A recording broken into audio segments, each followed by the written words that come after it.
Welcome to my talk on Pierre Haubtmann and the drafting of Gaudium and Spes, the Vatican II pastoral constitution on the church in the world of today.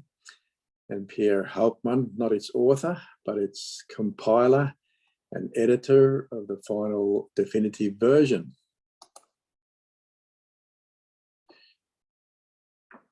I'll start with a few notes about the life of Pierre Haubtmann to introduce him. This year actually is the 50th anniversary of his death on the 6th of September 1971, so a good reason to remember him this year. But he was born on the 14th of November 1912 in the south of France, a city called Saint-Étienne. And obviously he was a promising student, and when he went off to the seminary, he was sent to Rome to study at the French seminary there and also at the Gregorian University. And he finally returned, not to be ordained for his home diocese, but actually for the French diocese of Grenoble in the east of France. I don't know exactly what the link was, but it's interesting to note that that diocese was also the diocese of origin of the future Archbishop Émile Guéry, who had started the Jeunesse Ouvrière Chrétienne, the Young Christian Workers, JOC, and other specialized Catholic action movements there during the 1930s. And it's pretty clear that Haubtmann was interested in the work, and no doubt that Guéry took an interest in Haubtmann, who may have been his protege, in fact. And quickly, Haubtmann was sent off to Paris for further studies in social sciences at the Catholic Institute of Paris. And what's one of the first things he does outside of study hours? He becomes a local chaplain to the Young Christian Workers at Meudon, which was the suburb near Paris where he was living.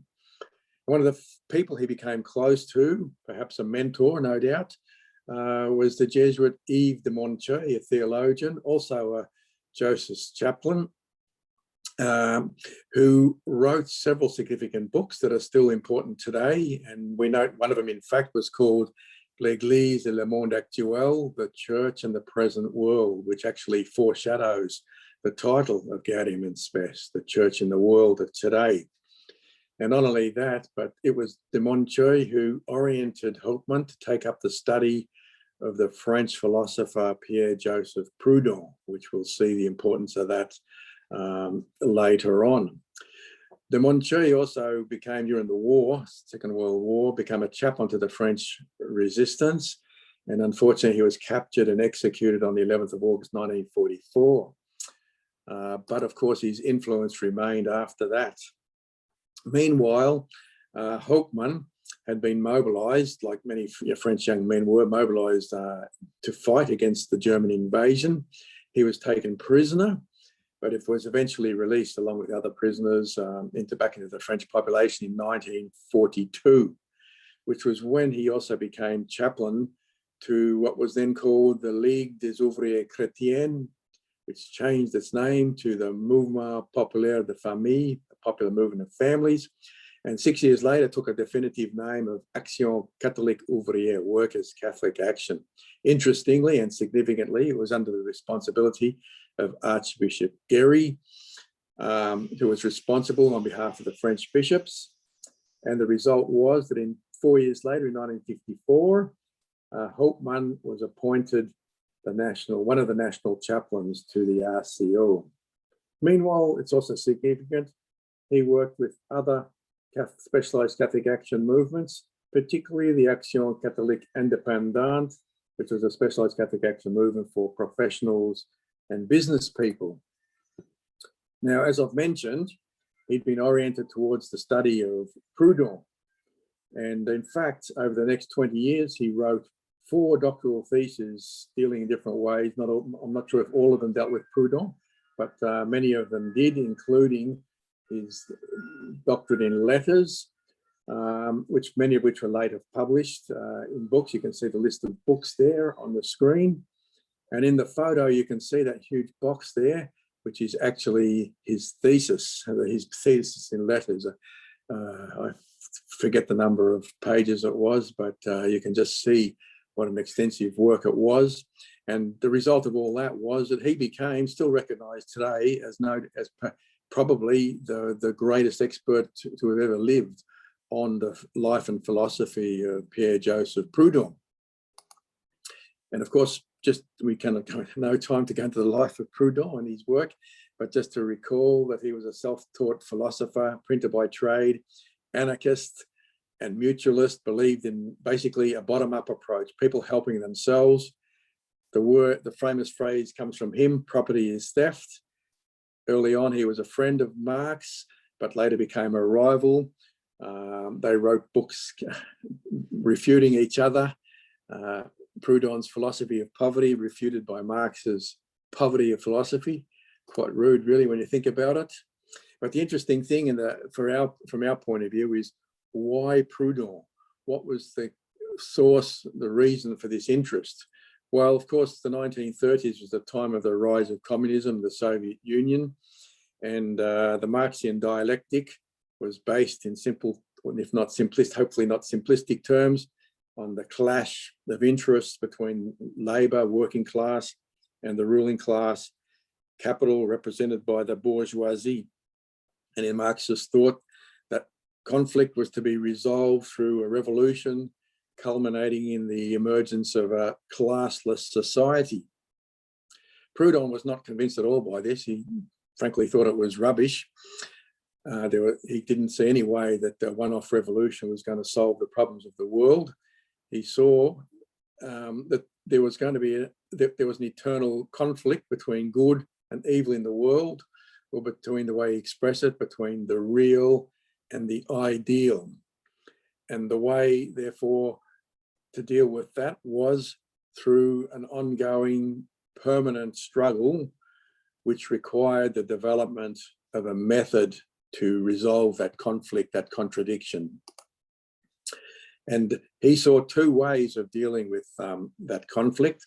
One was a traditional, you could call it a top-down way, beginning with belief systems and doctrine.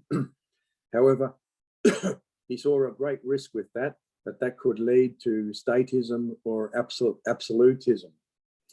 His proposal, which is in accord with his own philosophy of mutualism and cooperativism and self-help, was that it needed to be an ascending dialectic, beginning from the bottom with people's struggle to develop a better system.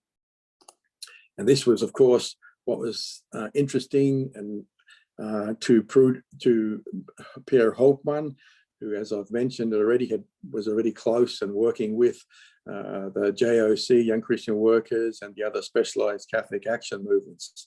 And you'll see here on this slide the real kind of significance of that, because the Young Christian Workers, the founder, Joseph Cardijn, developed what he called his own three truths dialectic, which was in fact based on the Proudhonian dialectic. And Cardijn contrasted the truth of reality with the truth of faith. So the negative things experienced by people in the world with the beliefs in the dignity of the human person, the divine mission, divine destiny that are represented by the Christian or the Catholic truth of faith. And Cardijn's approach was, what was the method he proposed? He proposed a truth of pastoral practice, which in summary was the See Judge Act, which in fact you can also see in itself is a dialectical approach, contrasting the real, what we see in the world, with the ideal, what we judge, the Christian principles on which we judge that reality and seek to resolve that contradiction through our action. So this, of course, explains the interest of Haubtmann in the whole Proudhonian philosophy of that time. And it's interesting from the point of view of Vatican II, we'll see the significance of this in a moment, but already back in the 30s, there was great conflict. The new See Judge Act bottom-up method was criticised, even attacked as being too sociological and of watering down the church's doctrine. Traditionally, there was another method which also can be summarised in a three-word trilogy, which was in English, prayer, study, and action. And in this instance, what study meant was the study of the church documents, the church teaching, for example, in the social field, Leo XIII's encyclical, or that of Pius XI.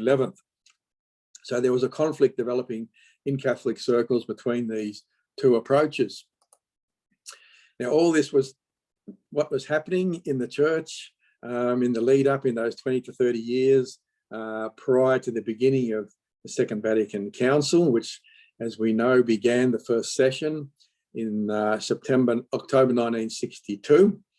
And at that time, Haubtmann, to return to our hero, had finished his role with the Action Catholique Ouvrière and had been appointed as a lecturer in social studies at the Catholic Institute of Paris. Simultaneously, he'd also been made director of religious news on behalf of the French Catholic bishops, so their own news service, news agency, or media service, as we probably call it today.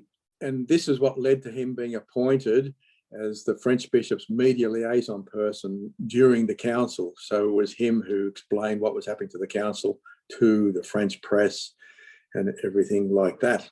He obviously did a very good job at all that, and with also his previous experience, which led soon after the end of the first session, early 1963, to his appointment as an apparatus and expert to the council, which got him involved, or in which he was appointed to a special commission, mixed commission, which was responsible for drafting up a schema on the church's role in the world. At that time, they're all numbered. It was known as Schema XIII, the future Gaudium and Spes. And Haubtmann, from the beginning, played a very important role, summarising many of the debates, not just in relation to Gaudium and Spes, but in relation to many of the issues that the council was addressing in a series of bulletins, which he called Le Point sur le Concile, originally Ronioed, some of them later actually in printed form, and certainly brought him to the fore in terms of reputation, of understanding, and the key points, what was the issue, what was at issue, and how those different points of view could be reconciled. So he was obviously in view of significant people at the council, many bishops that are involved there. Now, as I've mentioned, the battle over Schema XIII, being the role of the church in the world, quickly became focused on this two approaches, the traditional doctrinal, sometimes called the deductive approach, versus the bottom-up reality-based inductive approach represented by the II Chap. And for example, strangely enough for many people, Cardinal Sunners has also always been reputed as one of the progressive leaders of the progressive majority of Vatican II. He, in fact, was a partisan of the traditional prayer, study, action approach and didn't like at all the II Chap approach, feeling that what the church said should be the starting point for what the council was going to say. So quickly a conflict emerged over this, and it was the bishops who had that formation in specialised Catholic action who naturally pushed the II Chap approach. They were led by the French and also other Belgian bishops, and significantly also the Latin Americans, who would go on to become the bishops of Salam in 1968, adopting the II Chap, basically setting the scene for Pope Francis today. And that was the battle. In this conflict, Haubtmann quickly took a position. In May 1963, he made his position clear. He criticised early drafts for the poorly tackling the contemporary issues and stating that the schema actually should begin from the situation of the world, reading the signs of the times and the call of the people, and therefore seeing what the response of the church should be to that reality. And it was, as I've mentioned, it was the French bishops who took the charge, there was a big battle basically in 1963, and it was pretty resolved at a certain level by appointing the French Archbishop Gabriel Garon as reporter for Schema XIII, which meant he was in charge of the drafting process. Now, a year later in 1964, we see the concrete effects of that change or victory, in fact, in a way, was that the commission responsible for Schema XIII specifically adopted the See Judge Act as the method to be followed in the drafting of the future Gaudium and Spes. So this is actually quoting from the actual translation of the French document. Start from the facts, offer a Christian judgment, indicate concrete action orientations. And it kind of makes perfect sense in a light of all that it was Pierre Haubtmann who was appointed as team leader and redactor, in other words, editor of the drafting team that was responsible for putting together Schema XIII. And by January 1965, Haubtmann had begun to completely rework the existing drafts and texts that had been prepared, putting them together in this format you can see on the screen there. Part one, beginning with an overall view of the world, the real, contrasting that with what the church believes about man in the universe and man in society. And going on in chapter 2 to 5 See Judge Act chapters, each focusing on a specific aspect of life in the world, in fact. And that was a structure that Haubtmann put together. And you can see, for example, specifically in one of those chapters of part 2, how the chapter on culture actually is structured clearly, overtly as a See Judge and Act, beginning with the circumstances of culture, the principles to be contrasted, and the response of Christians, the actions they've been kind of invited to take in response to all of that. And this becomes what we can call to now the Gaudium and Spes dialectic, which we also see reflected in the opening line of Gaudium and Spes, the joys and hopes contrasted with the negative, the griefs and the anguishes. I prefer that word anguish, which actually I think is a better translation than anxieties, often used in English. Now, here's the final structure. You can see how that actually corresponds to the Proudhonian dialectic. The introductory statement on the situation of people, the real, the Cardijn's truth of reality, contrasted with the church and man's calling, being the ideal or the truth of faith, and then the method to resolve those in all these particular fields, the See, Judge and Act. Now, here you might ask a question, well, how come it's not the statement on the situation of people is not part 1? Well, this represents a compromise between the partisans of the Doctrinal and the See Judge Act approaches in the council. It was in effect a sop to those doctrinal partisans, placing it before the first part 1, being where what was important to say from the point of view of the church being its doctrine.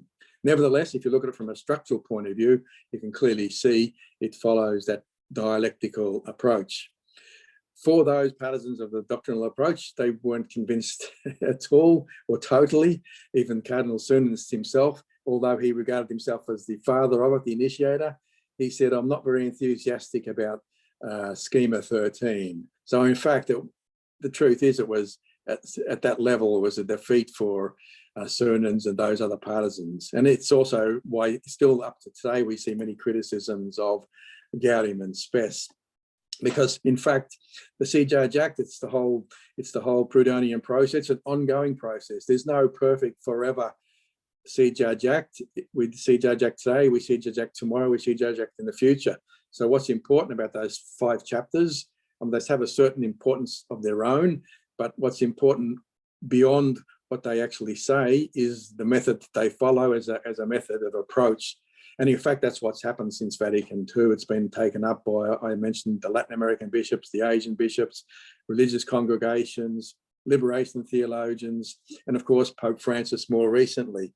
So that is the huge influence of Gaudium and Spes as a method to be followed by the church.